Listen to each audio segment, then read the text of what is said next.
Hey, how to write a novel. Here's a little preamble to this episode. Because I recorded this episode a little while ago. I'm still not caught up on episodes. It's like someday I'll catch up so that I record an episode and put it out. But I'm still a few episodes behind. So when I recorded this episode, the fucking coronavirus pandemic was not such a big deal. Man, the company that makes Corona beer, they must be like, what the fuck, really? Like you couldn't have picked a different name, man. But yeah, this episode starts with my traditional kind of complaining about my hometown and the weirdness of being here. But yeah, now that we're in full swing pandemic preparedness mode, I'm actually pretty happy to be here. Like, this is actually the best place to be. Because yeah, as I was saying, it's just empty. It's an empty nowhere part of the world. Fucking Atlantic Canada is kind of a good place to be right now. Because yeah, it's a weird time. It's like people are really taking this seriously, which is a good thing. Because for anyone listening to this in the future, I'm sure you know all about the coronavirus of 2020. But, it started off in China, and it's like, man, well, China's got 1 billion people, and it's crazy. Their government sucks. The infrastructure's crazy. Like, it's a bummer that bad things are happening there, but it also was not surprising. It's like, man, that place is like a powder keg waiting for something crazy and bad to happen. And then it started spreading to, South Korea and Japan. And it's like, all right, well, it's getting a little weird, but that's still a world away. I think the real freaky thing was Italy. Italy just got destroyed by this thing. The whole country had to go into lockdown just because a few people showed up with it and it spread everywhere. And it's like the flu times 10. It's just killing off a bunch of people. There's no infrastructure to deal with that level of sickness. Not enough beds, not enough doctors, everyone. It's all fucking horrible. So North America went into lockdown pretty hard and pretty fast. And in this part of the world, it definitely does seem excessive, but I'm not criticizing. It's kind of great that everyone is taking this shit serious because we are like 2 weeks behind Italy. It's like seeing 2 weeks into the future. Like that could be us. It's that easy for just the invisible germ fucking pandemic to pandem you. What is that? Now I'm imagining somebody finding this or listening to this after everyone's fucking desiccated corpse is just laying on the ground somewhere. But yeah, that's where it's nice to be in this fucking nowhere town, in this nowhere part of a kind of nowhere country.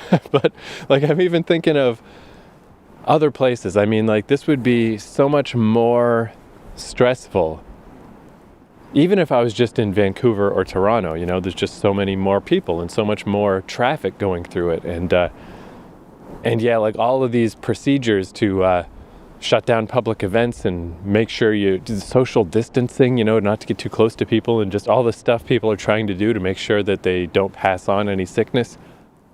It would be a lot scarier because it does seem kind of like all you can do is try to mitigate it. You're not going to stop it. It's going to happen. If people are going to get this thing, it's going to spread. You just try to make it less bad, And then when I think like, God, thank God I'm not in like Tokyo. Like I just imagine those trains and like the least busy day in Tokyo. There were some days where it's like, oh yeah, a bit of a slow day today. Still really busy. And that's when, yeah, it's like it would be better to just stay home. Like, fuck it. Let's not risk this. This is crazy. So I'm actually real glad that I'm in my shitty hometown in this shitty part of the world. It's the perfect place to be because around here, everyone is still doing all the stuff. All the government offices are closed.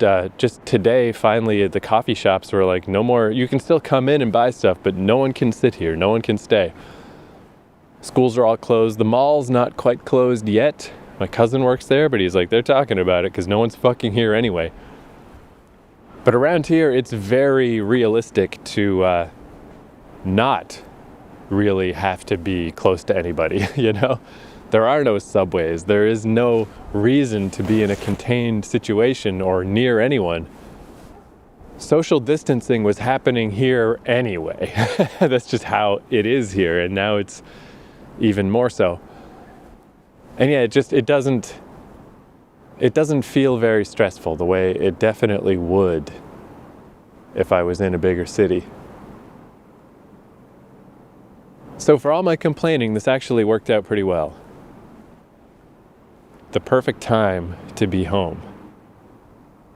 And even here, I mean, there are a little handful of cases of this fucking coronavirus in this province because it was someone who came in from Paris. They're not in this town, but I guess they did come in through this airport. And yeah, I mean, it's that easy, you know? Just like literally anyone, if anyone has been anywhere, that's all it takes. And from what I understand, like that is kind of what happened in Italy. It was just, again, very small number of people. Some people say it could have even been one person that set it all off. So it's not completely virus-free here, I guess. I mean, like nowhere will be, I guess. That's the creepy thing, is it seems like this thing is just gonna coat the globe and you just gotta mitigate it as much as possible. But I think we're gonna mitigate it pretty fucking good here because it's empty. But yeah, famous last words in case we all die. But yeah, it is definitely a little weird, like in the old forest on the hill that I'm always recording from.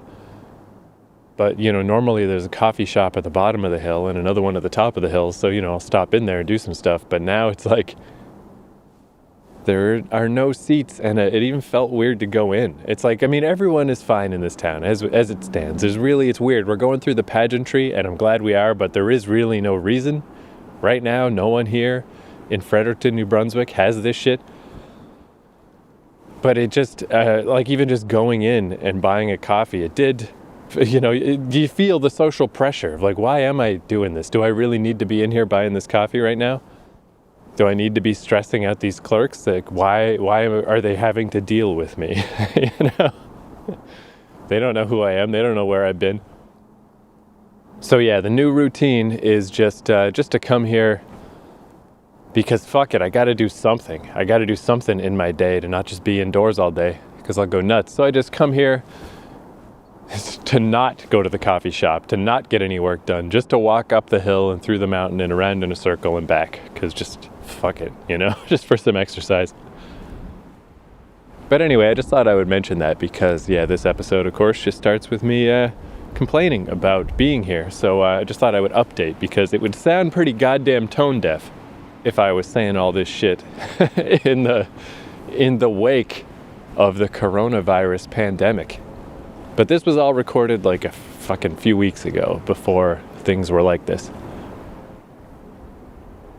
I should also mention too, different topic, but one of the things I bring up about, you know, why it sucks being home in my fucking hometown and in my house I grew up in, is my parents had a rat problem a few years ago, and they brought in a bunch of exterminators and stuff and they dealt with it, but they came back this winter. And I complain about that a bit, but since then they've managed to just block up every possible entrance to the house and finally like made sure there's nothing around for the rats to eat, and we finally like battled them back. They finally left because there's just nothing for them in this house. But they are super persistent, and it's not easy to win against rats. And I guess before my complaints about rats happen in the episode proper, I'd also like to say I kind of respect rats. I've always kind of had this feeling that this sounds bad to say, but I feel like the closest, like obviously we're technically closest to apes and chimps and stuff like that. And, you know, we feel a lot more empathy and connection with cats and dogs, but I've always thought the human race, if we had an analog, if we had an animal that we are most like, to me it's rats. And that sounds bad because people are like, oh, rats suck. But why I feel like the human race reminds me of rats is because rats are unstoppable. Like rats I guess you could say cockroaches too, but cockroaches don't have the will of a rat. They don't have the intelligence of a rat. They just have the survivability. Rats are clever. Like, my parents put out all these traps. They didn't trap a fucking thing. These rats are too smart for that. They'll never stop. They always just strive to survive. And what really made me start to think this way about rats is hearing stories about rats swimming through water pipes. Like, there's stories of rats coming up through people's toilets because they started swimming through a pipe that they did not know where the end of it was. You know, they don't know if they're gonna make it. And they're like, you know what? This is an option that we have not explored yet. We're gonna explore every possibility. We're gonna do everything we can in this environment to continue the spread of rats. And if that means swimming through this pipe and drowning, then we're gonna do it because we might not drown. What if we make it to the end? What if there's something there? Like, we're crazy. We'll do anything. We'll explore every option. You can't stop us. We'll try anything. And to me, that is really what I feel like is one of the upsides to the human race. Like, you know, our spread obviously can destroy environments, can, you know, ruin the natural world. You know, we can just be too much. We're just everywhere. We won't stop. But we're going to take that philosophy and, like, we're going to leave this planet someday. You know, we're going to spread ourselves out through the fucking universe. Even though it's crazy, even though we might not make it, even though it could be suicide, just because we have to. We have to try. We have to spread. We're going to be the rats of the universe, you know, which sounds bad. But then what if? Like, what if you take that idea far enough? What if we spread to the point that, like, we can rearrange planets and change orbits and stuff? And what if we become like the caretakers of the universe? You know, what if it's like, oh, well, this thing was going to crash and this was going to be destroyed and this was all going to be a problem. But because we spread out like our own virus everywhere and tried every option and figured out every little thing we could, and just our tendrils are everywhere, and now we can use that to help things. And even if we don't, just the fact of spreading, I think it's kind of admirable and amazing. And, like, in that sense, I'm like, fuck yeah, rats, do your thing. But when the rats are in your house, they're super creepy and it's very unpleasant. So yeah, let's cut to the episode proper now and talk about some rats and shit. What even is this podcast, right? I swear to God, though, you get through this and then you get through the next preamble, I do talk about writing. I fucking swear I do. All right, let's cut to the wonderful pre-pandemic world for an episode of How to Write a Novel. Here we go.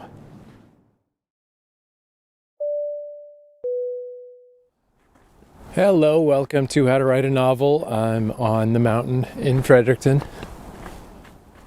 Still nice and snowy and awesome.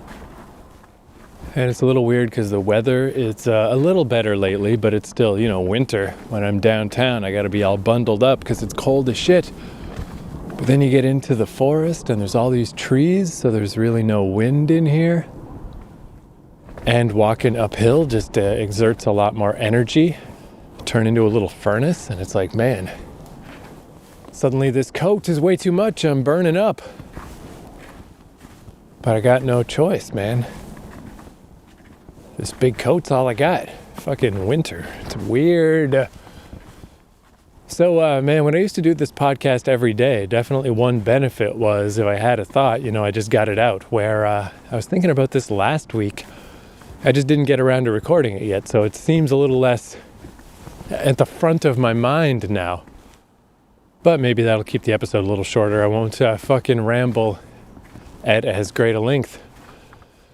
But I just wanted to say, coming back to my hometown, so I mean, this is, I can't completely blame my hometown because I've noticed I say this a lot, like, oh man, I moved to Japan for the summer and it fucked me all up and made my schedule hard to keep track of. Then I'm back in Canada and it fucked me all up. And back in Toronto, oh man, it fucked me all up. So back in Fredericton, it fucked me all up.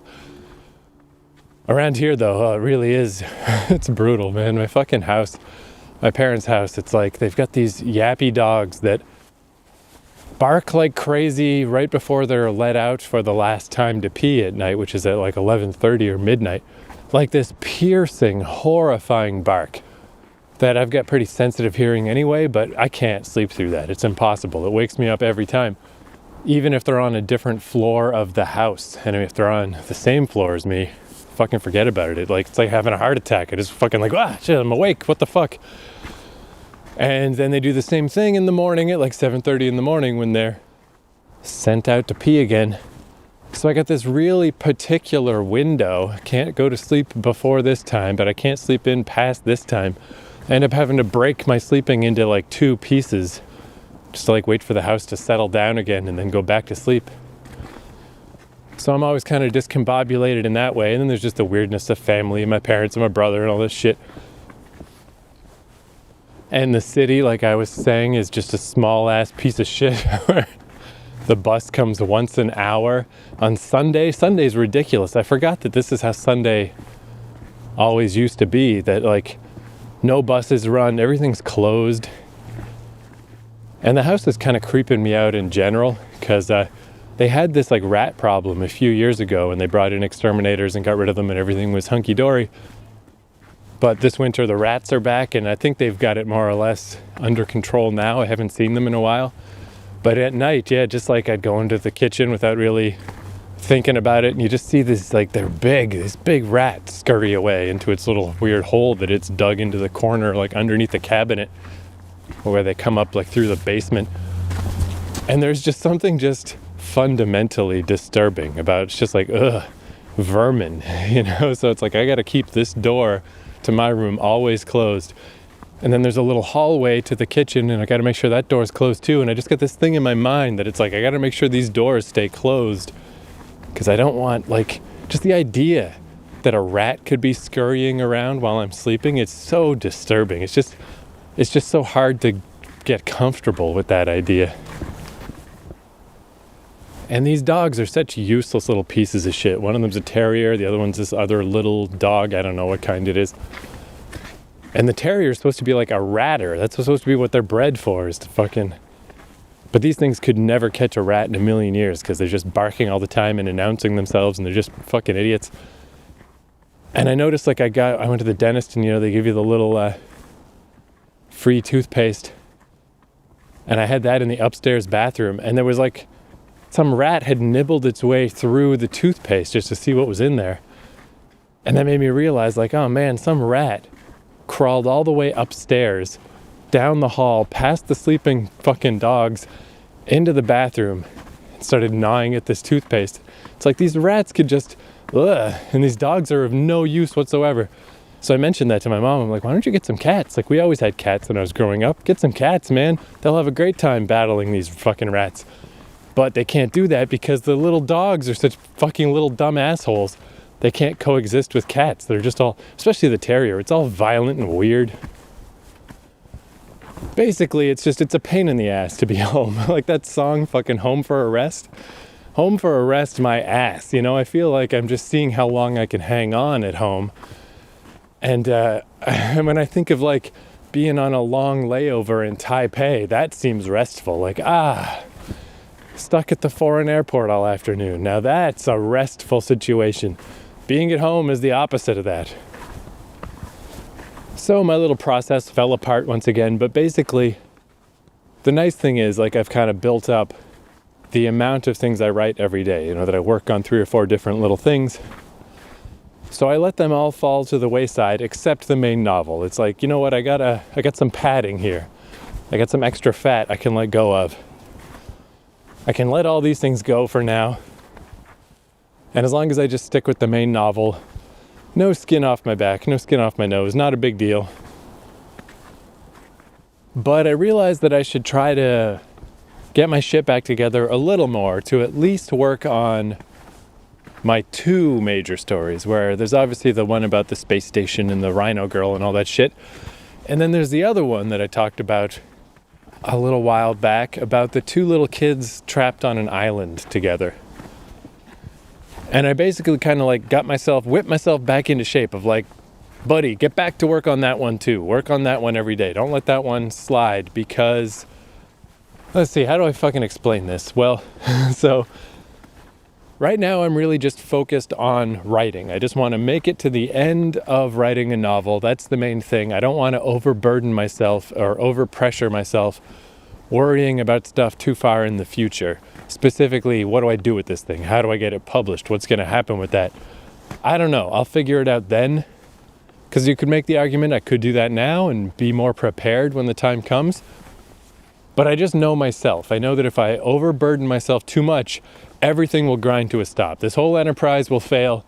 That's just not what works for me. What's important right now is to just get to the end of writing this novel, and then I can figure out what to do with it after. Can move my focus to the next stage. But I still do just listen to random little podcasts or YouTube fucking videos or whatever about writing shit once in a while.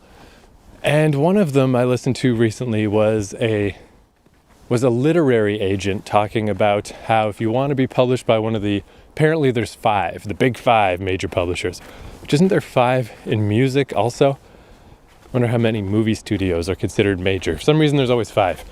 But if you want that, you need a literary agent basically. You got to go through an agency, and she kind of described that process a bit and what that's about, you know, how to submit to people and just basic mistakes people make and such and such. And one of the things, one thing that's come up a few times on this podcast is I kind of feel like I'm speaking a bit of a different language than most writers, where I'm not trying to write something easily digestible or just sort of disposable. If I was, then I think I would probably just try to self-publish. I would try to just be an Amazon fucking Audible person, because you can do that all on your own. If I was just, doing, Love in the Time of Scurvy, fucking whatever, I would probably just try to do it on my own, because theoretically, I like the idea of being self-published, being self-directed, being in control of everything on your own seems cool to me. But that doesn't seem like a good idea for this book I'm writing now, because I just don't think it's easily marketable in that way. And that really became more clear listening to this advice, because a lot of it was just like, it's almost eerie how commodified, is that the right word? How kind of standardized writing has gotten, where it's like, make sure you describe what your story is. And the lady who was giving the talk was saying, like, specifically, I'm a literary agent, but I'm also an author, and I'm working on a teen steampunk story with space travel. And maybe there's one other thing. And I'm like, this is so weirdly specific, just such a weird, I don't know, it feels like you're going into the smoothie place, and it's like, well, what do you want in your smoothie? Do you want the protein? Do you want the fucking extra vitamin C booster? Like, what do you want in your story? You want teen steampunk, and you specifically want elements of space travel. Like, I got you covered. I got exactly what you want right here. Where that is just not what I'm doing. Like, I'm not trying to fit some kind of container for, like, here's what somebody wants. It's like that famous saying, I heard it from Joss Whedon, but it's that he said he doesn't give people what they want, he gives them what they need. And yeah, like, people can tell you what they want. I want this, I want that. But they don't know what they need. To give someone what they need, you got to hit them out of the blue. You got to hit them in that place that no one else has hit them. You've got to reach down into the depths of whatever happened to them in their lives that no one has ever addressed, that no one has, that's not just a common thing, that's not even something they could pinpoint, something they've never talked to anyone about, something that maybe they don't even know about themselves, or that they think no one else has understood about their situation. That's what I want to do. That's the kind of thing I want to do. I want to reach right in there and give you what you need. And if it's not what you need and you hate the book, that's fine, but it's going to be what somebody needs. I'm trying to figure out basically what I need and then trying to give that to someone else. So I can't just check the right boxes. Like, oh yeah, teen space. Like, what would I write? What would the box be? It'd be a real weird box, it'd be like through the metaphor of a space story, here's how a good person becomes a terrorist, or something. And that's one of the elements, but that's not even the whole thing. It would be a box that I would check, and I would check alone, no one else would be checking that box. Checking the boxes is pointless. It's worthless. It's not useful for this story. It's not how it's going to be. It can't be marketed in those easy ways. It can't be described in those easy ways. And that is how I want it to be, and that's what I'm trying to do. And I'm trying to be realistic to myself about what this means and what this is, I'm swinging for the fences, there's a lot of potential here. I really do think I'm making something that, if it's any good and if it turns out, it will be really unique. It'll be just the thing that only I can make, that no one else can copy what I did. And I can see all that grandiosity, that side of it, of what if this is not just some sci-fi book published by some sci-fi publisher to fill some quarterly gap. What if I get published by the publisher that doesn't normally publish sci-fi stuff? What if I get published by the fucking top of the line, prestige fucking publisher? What if I can transcend the surface appearance of what this is, or where I should fit in things? What if I can blast past that by just being that good, just that awesome? And what if from there, I just think what if I get to direct the movie of it? I can see all this stuff. I don't think it's gonna happen necessarily. It's hard to explain, I guess. It's it's not that I think all these things are gonna happen, but I don't see why not. It's yeah, I could see all this stuff. Why not? Sure. But at the same time, I'm aware that it's very unlikely and super, super hard to do. But I kind of try to keep both mindsets of I don't think you can really stumble into achieving great shit. That's not very likely. I think you got to have a plan. You got to have a vision. You've got to have thought about this and spent time considering how would I get to this situation? And then what will it be like when I get there? And all right, I've got these strengths and these weaknesses, and how can I maneuver through these elements of life with the fucking cards I've got? Whenever I hear interviews with directors and writers and whatever, and I'm yeah, why not me? I could be those people, why not? But at the same time, it's not I just think it's gonna happen, It's hey, maybe it won't happen. That's totally possible and likely too. And it's I'm kind of okay with both scenarios in a weird way. I'm ready for both. I'm not really a big fan of the super deterministic of have your dream and just always focus on the dream and make everything for the dream and push toward the dream and blah, blah, blah. Because I just don't think achievement is that important, It's not the goal that's important. The goal is just a fucking millstone toward misery. It's just a fucking hamster wheel toward hating your life. Of always trying to get to the goal and just fighting for the goal. And then you get to the goal, and then what? I guess the new goal? It's a very empty pursuit. I think the process is what's important. So I guess that's what I'm trying to say, is I'm trying to build a process, and I could see this process taking me to these places. And maybe it will and maybe it won't. But either way, the process isn't going to stop. The goal is just a byproduct of the process. If I get to any of these goals, that's fine, but the process isn't going to stop. I'm just going to keep writing and just keep working and just keep moving. Not towards something necessarily, just moving. Just keep moving. Which you could say, aren't we all doing that? Blah, blah, blah, but are we? If you sit down and watch 20 episodes of a series on Netflix in 2 days, are you moving? I say nay. So how this ties in is the process, I think, is important. And I've said, how that book I wrote before this, the Last of Us book, the nonfiction book, what was important is just doing it, going through that process and all the stuff I learned from doing it. The end result wasn't that important, just that there was a result is what was important.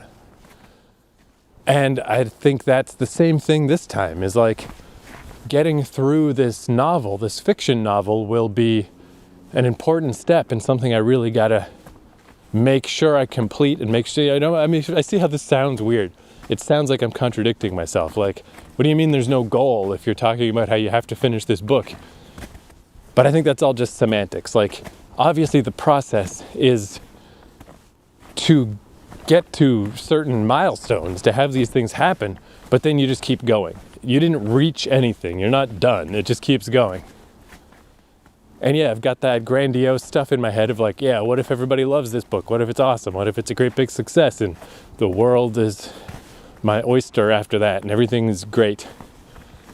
That would be cool. If it happens, I'll try not to get bowled over by it. I think, I'm like trying to be prepared for that idea. But also, if the same thing happens with this book as happened with my nonfiction book, which is nothing, that's also fine. Like, I'm still just in the process. It's still just another stage of learning. It'll be more valuable just to finish this thing for myself than anything. And then I'll just keep working on the next book and the next book and the next book. The outcome is not that important. And I thought of that in particular hearing this interview about literary agents, where I'm just like, yeah, like this book, this thing is a hard sell, like this, I don't know how to pitch this to someone.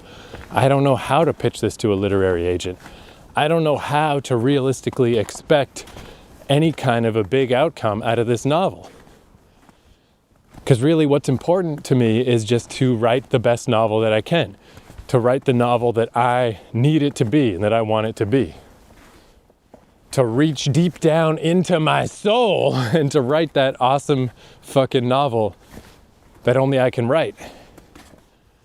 But none of that means it's going to be successful, like success and quality are not the same fucking thing. So I'm super prepared for the idea that this book, I'm going to try. I'm going to go through all the steps. I'm going to try to submit it to fucking whatever I got to do. Again, I really don't even know all the specifics yet because I haven't focused on that yet.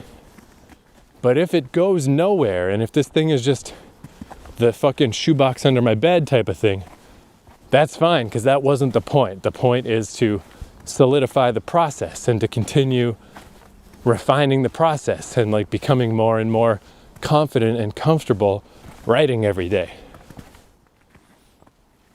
Oh, fuck. This weather is so weird. Like, I'm just like, it's ice everywhere. It's snow, but I'm just like sweaty. It's so uncomfortable. I'm going to take off this coat now, but then I'm going to immediately start freezing to death. I heard this interview with this guy. He's the first dude to successfully walk all the way across the Arctic or Antarctic, one of the two, by himself. And he had to carry all his supplies behind him, carry them in like a big wagon. And he was saying how he had to hit just that right point that he wouldn't sweat. Because if you sweat, then the sweat starts to freeze and you're in big trouble. You got to stay at that perfect point where you're warm, but you're not sweating. And I have passed that point. I am sweating. I guess this happened last episode too. If you happen to listen past all the songs, there was a bonus bit at the end. Same thing, just in a t-shirt in the middle of the woods in the winter. It's weird feeling. Awkward weather. I just wish it would get cold again. If you're gonna be winter, just be winter, for fuck's sake. So yeah, in the event that I finish this novel and it goes nowhere and I can't get anyone to give a shit, I'm not going to self-publish it and put it out and just hope someone cares, because they won't. Like, it's too weird of a book. It's too, like, I feel like I need the machine behind me. Like, whatever deal I could strike for my book, I would be like, can we put everything toward promotion? Whatever you were gonna pay me, whatever little pittance, can we just put that towards some ads? Like, just the more time I spend looking around the world, it's like, that's the only thing that works, is advertising and just making people aware of your shit If you just wait, because my thing's so good and someone will just find it eventually, it'll bubble to the surface. I've had a few little minor successes that way of little things that caught on here and there. But in reality, man, you gotta push. You can't push too hard. You can't advertise too much. It's the only way to make anybody give a fuck about anything. And that's what I would want for this book, is like, let's do it, man. Give me the blitz. Give me whatever you got. So if this novel goes nowhere, I'd much rather just sit on it as a learning experience and save it for later. And maybe later down the road, when I'm more well known for something else, maybe we can circle back. But thinking about this weird ass novel I'm writing with all this like getting deep down into the guts of my psyche and trying to express it through a sci-fi story. The other story I'm working on, the one about the two kids stranded on the island, I feel like that is a way easier sell. I feel like I could check the boxes on that one, because it's like you got two little girls stranded alone on an island. I feel like there's a lot of recognizable tropes there. You know, there's the history of people getting stranded on an island books. There's the history of little kids trying to regulate their lives with no adults around. Like, I feel like just by looking at the cover of that book, you would immediately get the gist of what it is. It would not be a hard sell. It would not be hard to explain. And I still think it's going to be really good and really cool. It's just way less strange than my sci-fi book about the rhino girl and the squid man. And all this stupid fucking shit. So long story short, that's what I was trying to get to, is I still haven't shored myself back up to doing all the things I was working on. I was working on like a little text adventure video game, but I kind of put that aside just because I just got to a point where I was just feeling burned out about it. And it's like, no hurry there. Again, that's something that'd be better for later when someone actually gives a shit who I am. I was working on the old horror movie script, but that one, again, no big hurry. I don't know, I feel like I need more baseline notes for that. I started working on my rom-com meet cute idea of the people that meet at the airport, the weird Russian airport. I started working on that more, and I would like to get back into that more. If I can add a third thing back onto my daily platter, that'll be the thing. But I just feel like I'm pushing too hard right now. There's too much. My stupid daily schedule is just too weird, and it's just, ugh. But I got these two back on track. I've stayed with the sci-fi book the whole time. And I was like, let's do it. It's like, put more weights on the barbell. Let's do it, man. Let's fucking get back to that story about the two girls on the island. Because in the very likely case that my sci-fi book goes fucking nowhere, don't worry about it. Don't be demoralized. Just think of it as part of the process, part of the learning experience, not an unexpected outcome. It might still have its day someday in the future, but the whole thing will be a lot easier and a lot less demoralizing if I've got my other book coming right up behind it, you know? It's probably a quarter done, maybe a third done right now. So, I mean, if it's halfway done or whatever, 3/5 done, that would be great. That would really help me just stick with things and just like, no problem. I got no traction with that first book, but don't worry, next one is coming. And the next one is just, it just feels like an easier pitch. It feels like something I could send to a literary agent. And if I were in their shoes, like, I guess that's the thing. I try to imagine if I got submitted the weird sci-fi book, I don't know what the hook is. I don't know how to get somebody interested.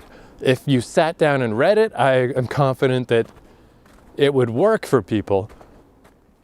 Again, though, who knows? Maybe it needs to be all edited and maybe it's a big fucking pile of shit, but I don't know how to get that first foot in the door with that one, where the two kids on the island is just such an easy pitch. Hey, you know Lord of the Flies? Hey, you know all these other stories? Lost in the Barrens, fucking Hatchet, you know all that shit? Here's one of those, but with this twist. You know, that's an easy sell. So yeah, basically, even when every time I move somewhere new and my life's all fucked up and I'm falling apart on my things and things are hard to do, blah, blah, blah. That's fine, you know, toss things to the wayside.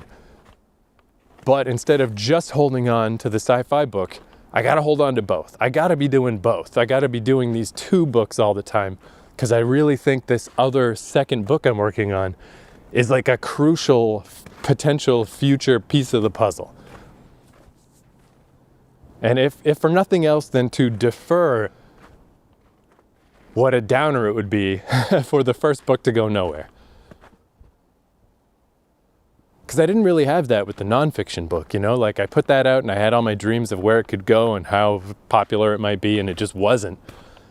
And I didn't start working on this sci-fi novel for like another 7 or 8 months. I guess I just don't want to leave that gap again. I don't want to leave that gap of just like being a compass that's just spinning. Like, oh fuck, now what? I should know now what. The next thing should already be halfway done. And just keep going, like waves on the beach. The next wave, the next wave, the next wave.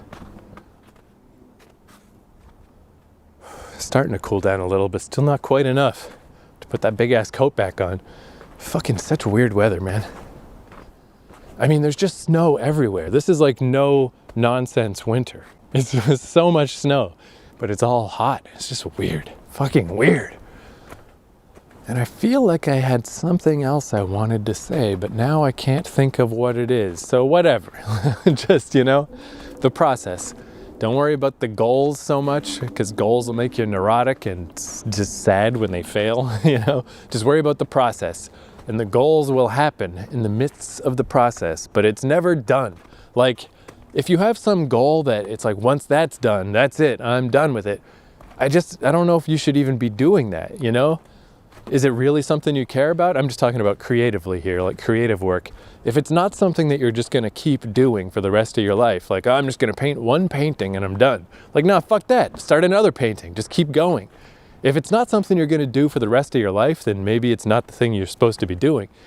And I'm going to be doing the writing thing for the rest of my life. Like, I'm not going to stop. Might miss a little day here and there, but basically it's just going to grind till the fucking day I die. So yeah, the outcome of any one specific book or story is not that important, but I do think it's important for me to have at least 2 on the go now that I've managed to do that. I mean, that was a process.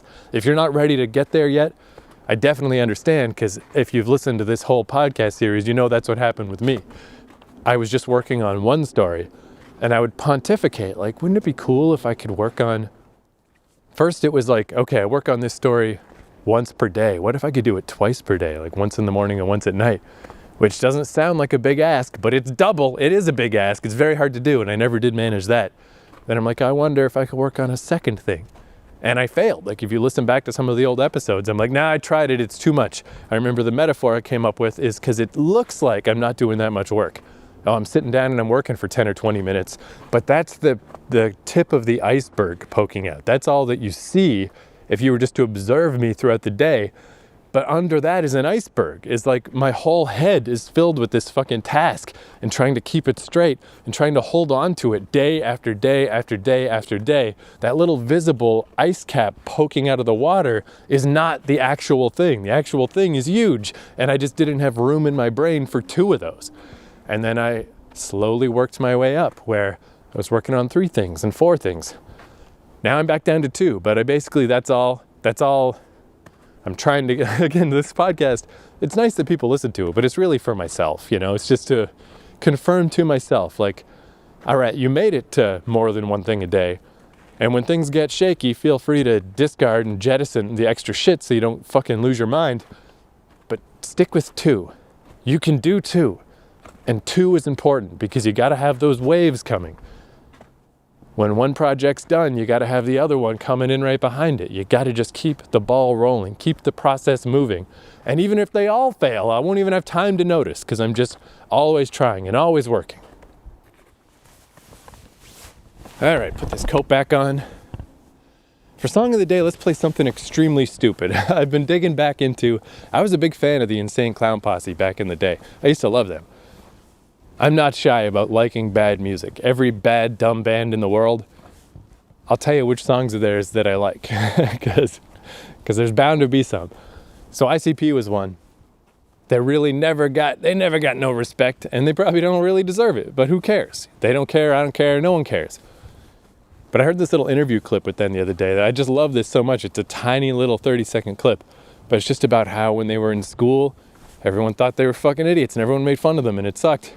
And now that they're adults and they're super successful and have sold millions of albums, everyone just thinks they're idiots and makes fun of them. And it's like nothing has changed. It's still the same. And I just like that because it's like, yeah, dude, that is like, again, it's like the goal. The goal's not coming.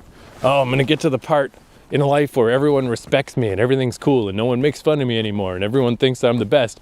Not going to happen. People are going to keep making fun of you. People are going to keep thinking you're a stupid fucking idiot. Nothing's going to change. So just don't worry about that. Don't worry about the goal. Just worry about the process. And when I was digging through, because I'm way behind on Insane Clown Posse albums, I haven't heard a bunch of the recent ones, but I was just clicking around YouTube, and this song, Bazooka Joey, is so fucking awesome. It's just about this kid who finds his grandpa's bazooka and just loves it, just has the greatest time with this bazooka. Good stuff. Bazooka Joey by ICP. Talk to you next time. I could break it down probably 20 seconds. When we were kids, we were picked on in school. A lot of people were, you know. Mm-hmm. But we were picked on in school all the time, right up until we dropped out, you know what I mean? And here, as successful musicians, nothing's changed. We're still picked on. We're still made fun of. This is the story of a man on the edge who all but lost his way until one day he discovered in his palms a rocket launcher.